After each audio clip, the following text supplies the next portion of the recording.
Setting boundaries. When you are either having a relationship with yourself and someone else, especially in the professional setting, it is your responsibility, just like journalists, politicians, representatives, it is your responsibility to guide your audience on the importance of setting boundaries. Why? There's a lot of competition out there. Not everyone is going to be your cheerleader. You've got to set boundaries.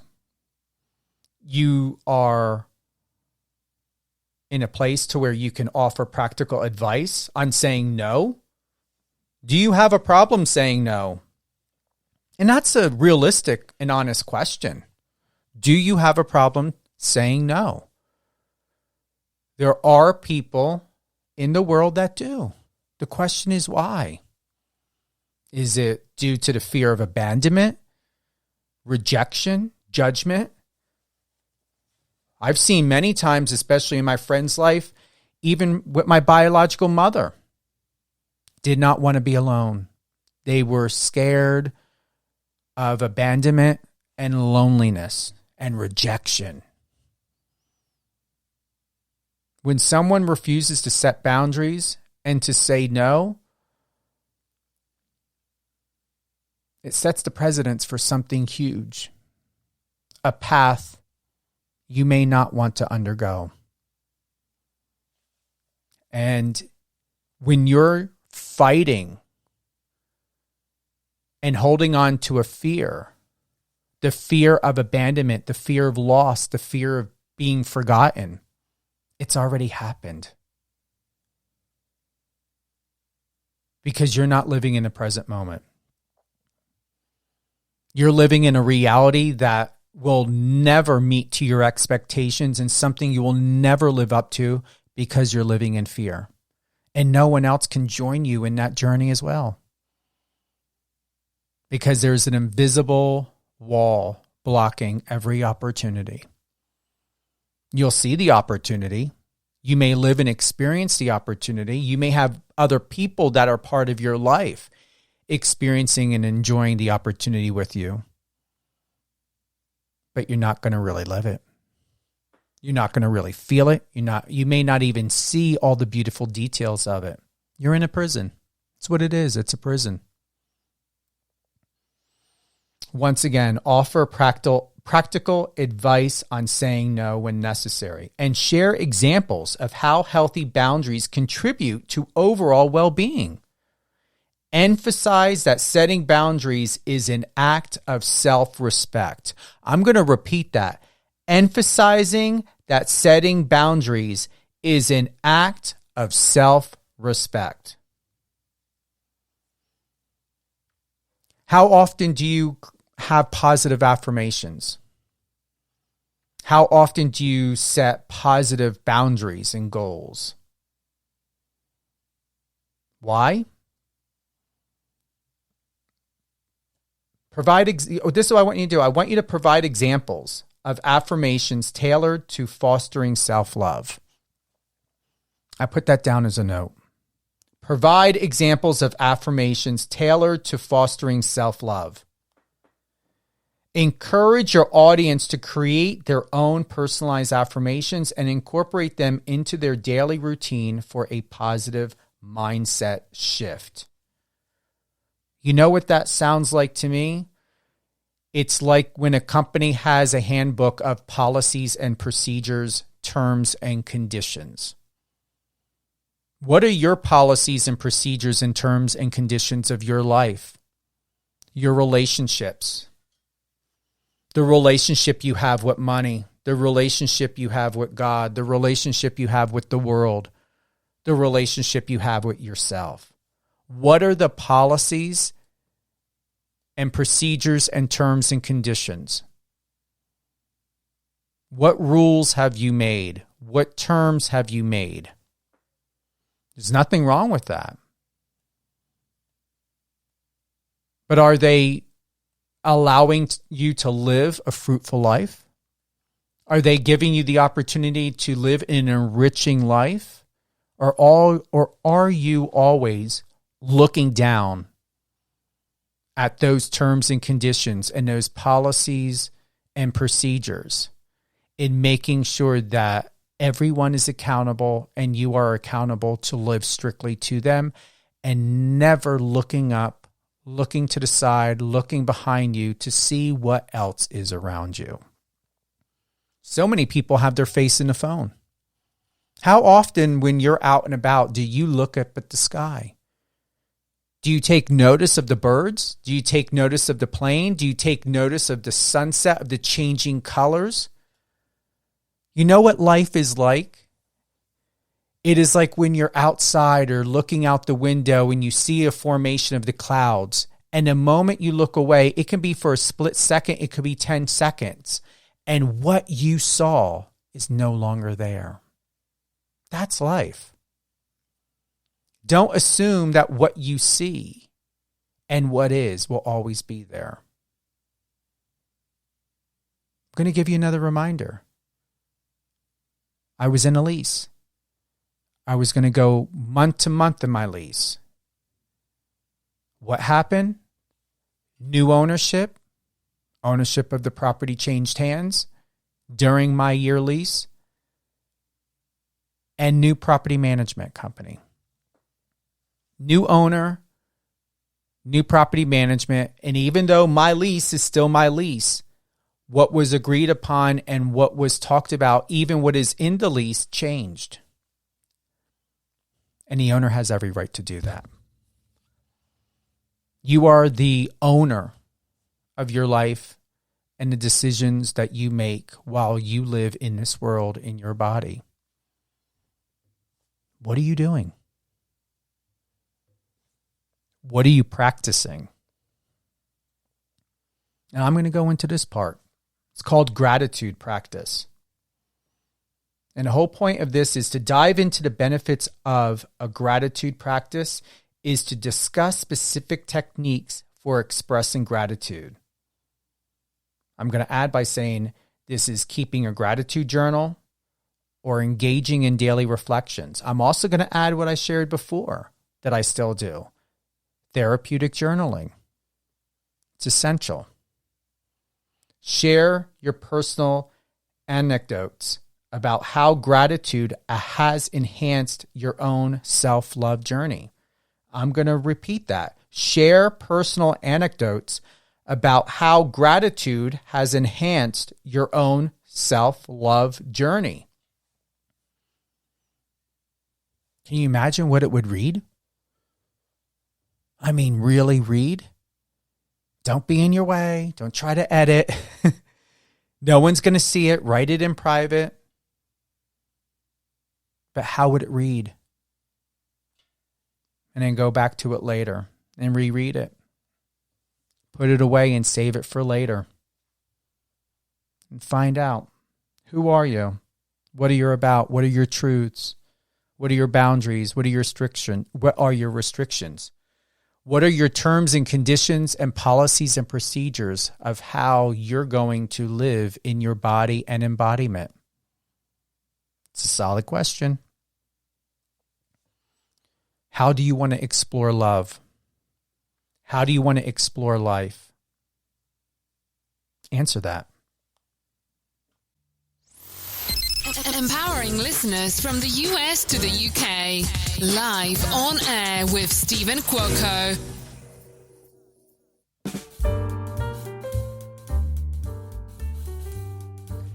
Actor Cillian Murphy once said, "A director told me that it takes 30 years to make an actor." And I believe that. You have to learn your craft, learn your trade, and also you have to live a life and experience things. 30 years, actor Cillian Murphy was said to have once been told, this is what it's going to take to be a successful actor. I agree. I've been doing public relations and media for over 30 years. Been an international best-selling author for 10 years. And it takes a seasoned experience, life experience, which we're going to be doing for the rest of our lives. I mean, let's just face it. Even if you reach a plateau, you're still going to always be learning. But how incredible. You can be seasoned at a very young age. There are kids that are highly intellectual, 2, 3, 4, 5 years old. But it is that life experience and those relationships that you build along the way that's going to make an ultimate difference of how you're nurtured, how you're conditioned, the knowledge that's going to back it up if you tend to travel. I'm a military brat. My father was in the military, Navy, and we moved all over. It was exhausting. People most often ask, how are you able to keep relationships? You just get used to it. You just get used to emotionally and mentally learning how to adapt. And most importantly, the number one thing I have to say is whether you're traveling for work, you're relocating, if the pandemic had moved you around, learn the environment. Don't expect the environment to conform to you. A lot of people have this misconception, I'm going to move to a new area or a new country or to a new location. Even if you move to the next town, every place is different. Not every environment is the same. Everyone is different. There are all walks of life. There are people that have different religious beliefs, different community beliefs, different beliefs of how children should be raised, different beliefs of how space and boundaries should be set when it comes to property and their home and their privacy. Learn the environment. Number one thing I have to recommend. Anybody who has a background in real estate would tell you, I learned this. Before you move, check out the area. And you know when to do it. At night. Everyone's at work during the day. People's packages are being delivered. Maybe there's some homeschool going on. But to learn about the neighborhood, to get a better idea of how the neighborhood is, go and check out the subdivision and the area and the town in the evening. You're going to see how the vehicles are parked. You're going to see who's walking around, the difference in the traffic of people and movement and cars and everything else like that. Before you move, definitely research to check everything more often at night than just not doing it only during the daytime. Also, be kind, be mindful. I said this in the last episode.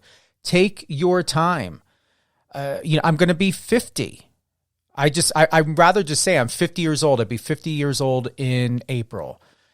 And I'm going to tell you, from what I shared in my last episode, I wasn't planning another move. I wasn't planning to relocate. I don't want to have to deal with all this, especially during a new time, a new season, whether it's the beginning of the year, middle of the year, end of the year. It's a lot. It is, especially when you are working or you're an entrepreneur, you're a business owner. These transitions will affect your mood, your well-being, your sleep. How often, or do any of you have eye twitching? Even if your brain's not going crazy and you're not overly stressed or duressed, but how often if you're laying there, your eye will start to twitch? It'll be my right eye. It'll just start, and I know it's my subconscious mind that's under duress. It'll be my conscious mind wondering, and you can get numb.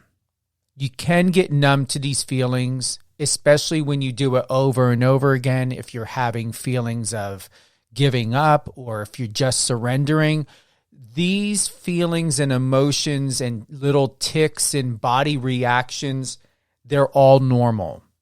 Go with the flow.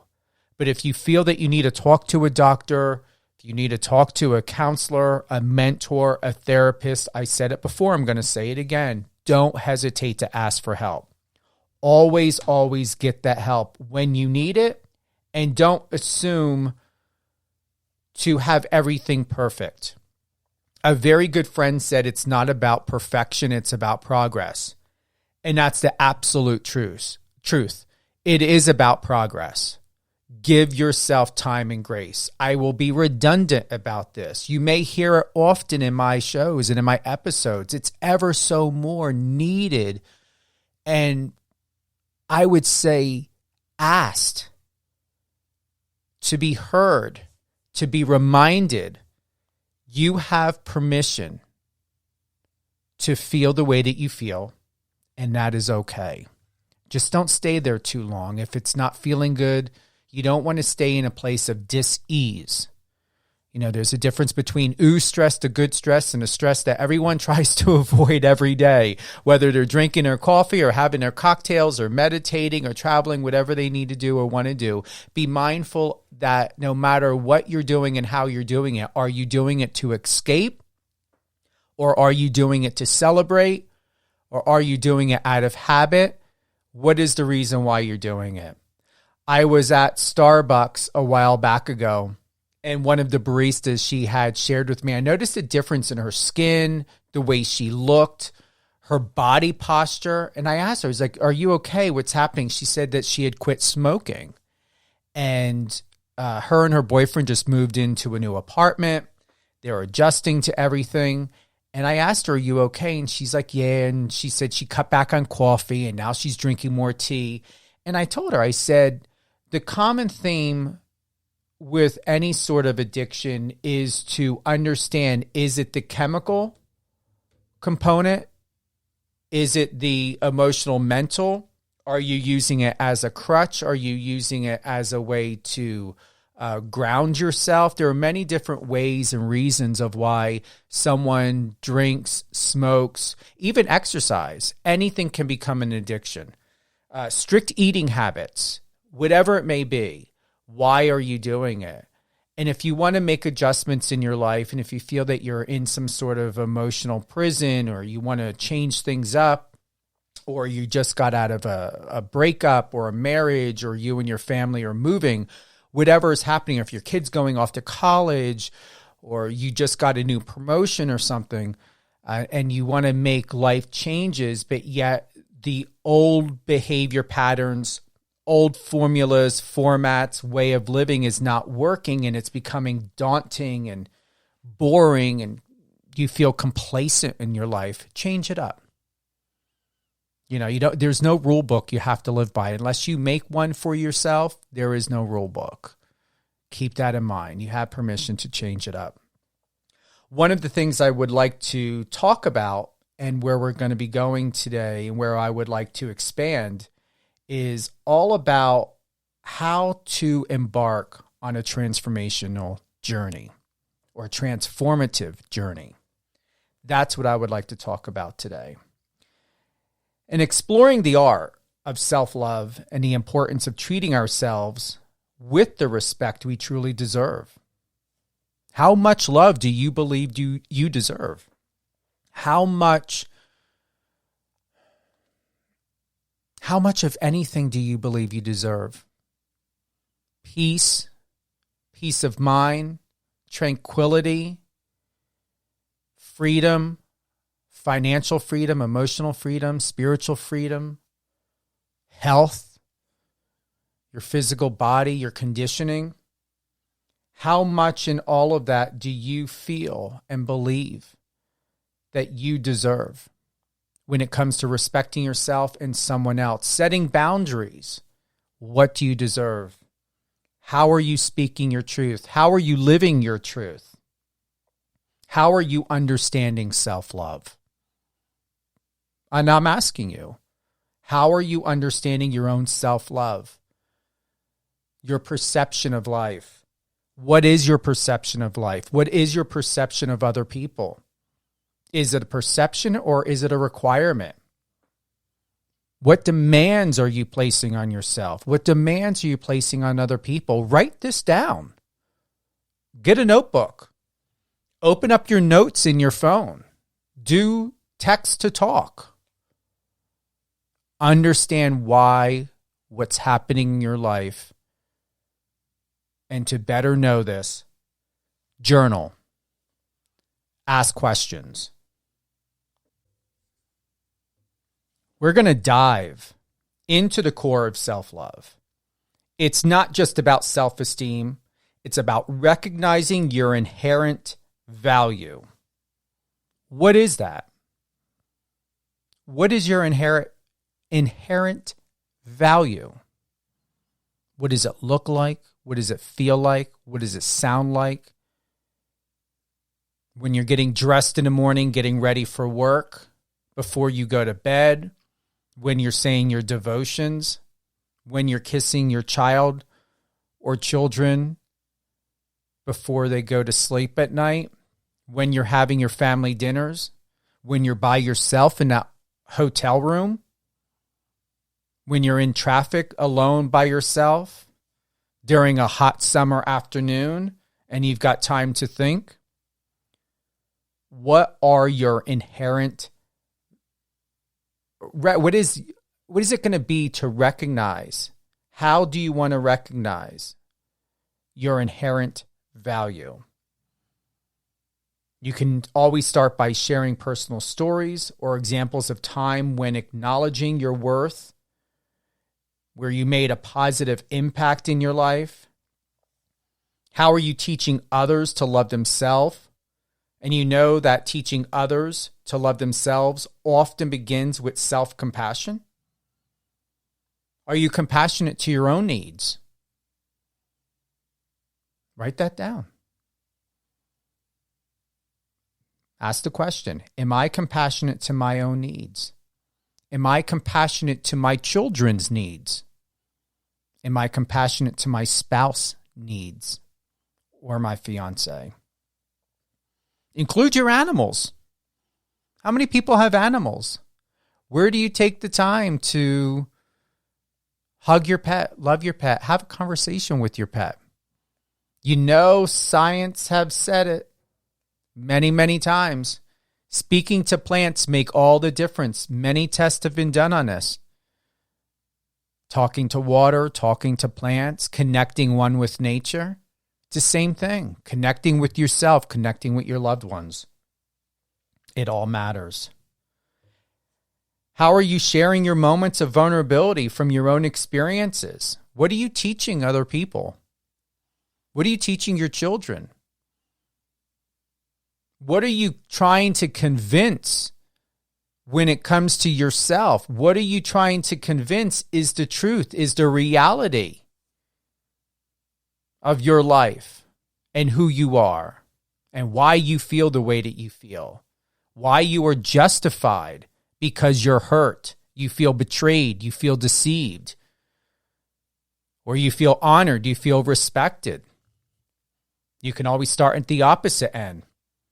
Maybe you have no problems. Your life could be fantastic. Everything, and there's no problem with it. You could have a smooth life. You may not have ever dealt with being verbally or mentally or physically abused. You may have never dealt with neglect. Maybe you know someone that's in your family or someone at work that has. And even though you can't relate, it doesn't mean you can't share a kind word. To say hello, a smile, do a good deed. Don't wait just for the holiday time to do something good. You got 365 days. You've got 4 seasons. You can do good at any time. You can make a difference any time in your life. Once again, share moments of vulnerability from your own experiences. Discussing how embracing imperfections and learning from mistakes can be powerful lessons in self-love. I want to read that to you again. I wrote this down. Share moments of vulnerability from your own experiences. Discussing how embracing imperfections and learning from mistakes. Oh my goodness, are we getting a stumble block there? To learn from mistakes can be powerful lessons in self-love. I could have been tripping on that. I'm not going to go back and edit that out. I don't edit my interviews, and I don't edit any of my shows to where I try to make it perfect. And so I'm glad that happened.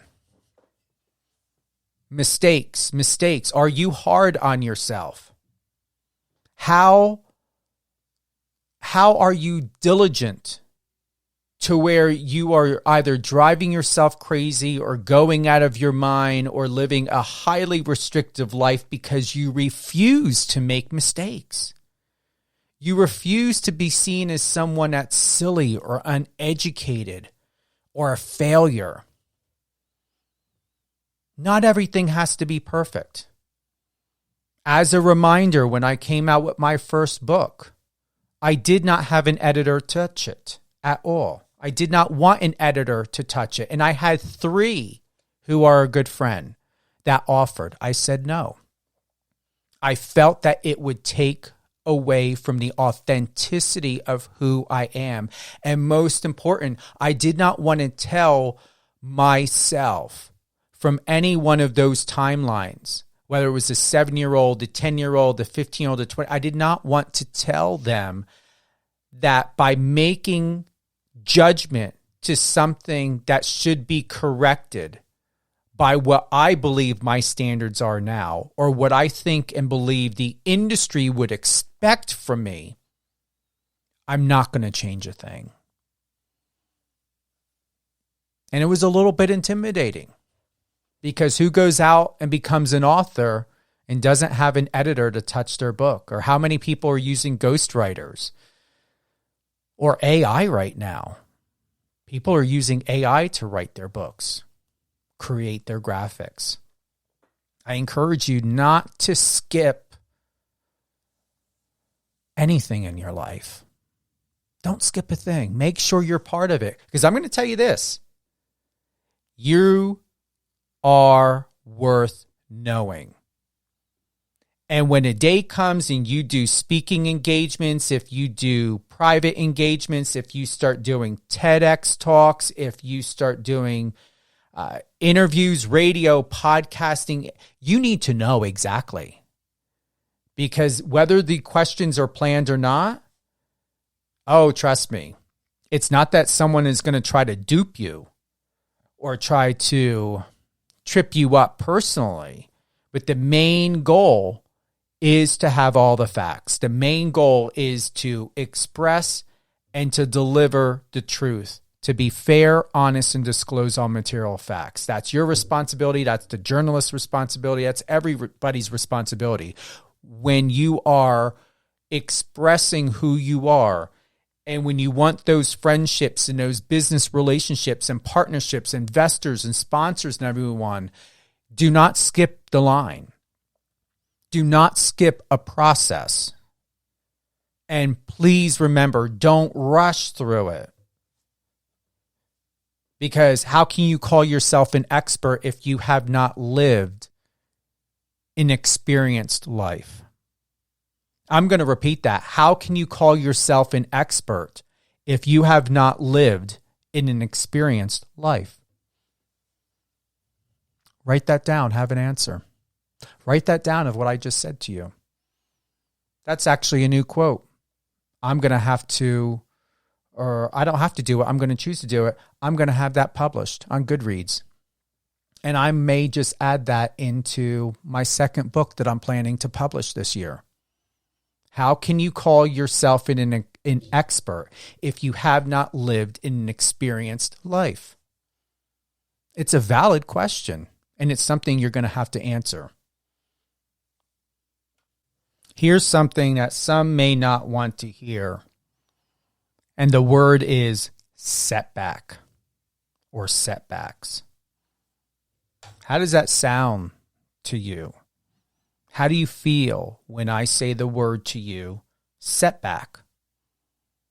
Or let me ask you this. Do you want to learn from your setbacks? Do you want to be inconvenienced? I'm going to remind you that setbacks are inevitable. But are they really setbacks? Or is it just a new direction? It's all about perspective. Is it really a setback or a new direction? I can be completely upset that the home of my dreams that I've been looking forward to, with every detail and facet that brings me comfortable and more into my own self and space to feel expansive, and the freedom to have more expression in my life because I have these things. You know, I've got a gas fireplace. You know, I'm accustomed to wood fireplaces, but I have a gas fireplace, keeping it nice and clean. I can park both of my vehicles in a secured, highly secured garage. I have a 2-bedroom, 2 full bath. I have a beautiful view of the mountains and the landscape of my environment, and it's absolutely quiet. Everyone who comes here is shocked and amazed by where I live and the conveniences that I worked hard for to have. But I have to let it go. I have no choice. I cannot change the circumstances. I didn't see it as a setback. I saw it as an opportunity. I took one day to go through the emotions, and it keeps getting easier and easier and easier. And as I said to my friend today, I'm in a better place than where I was yesterday and the day before and the day that I heard about having to move.